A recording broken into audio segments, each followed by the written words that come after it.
cəzalandırır ki məni xəyallarındayam onun. Mənsiz olmaq istəsə də nəyə görə yoxluğuyla o cəzalandırır ki məni xəyallarındayam onun.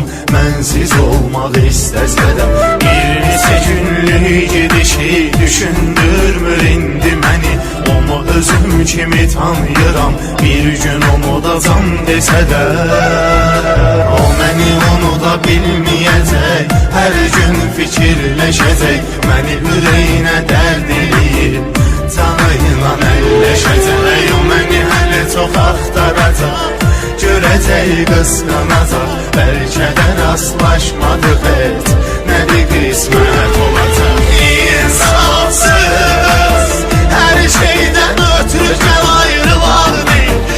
İnsafsız, bir ömür səninlə dost olaq deyil.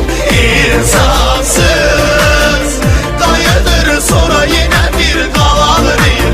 İnsafsızdır, insafsız, hər şeydən ötürü gəl ayrılaq deyil.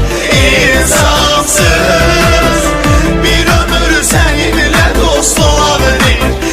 İnsafsız, dayıdır sonra yenə bir qalaq deyil.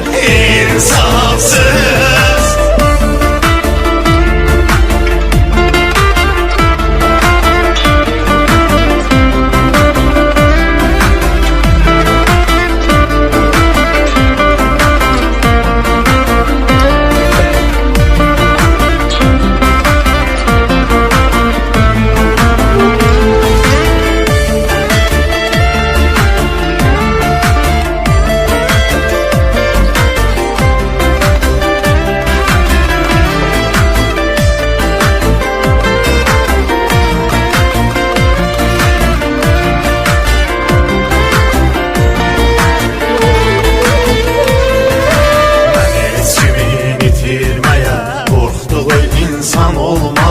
Hər gələn öz gedişinə hədələdi ki tərk edərəm.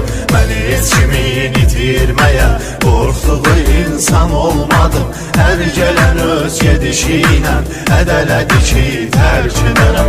Sonra o gəldi verdi ümid, heç ona da canan olmadım.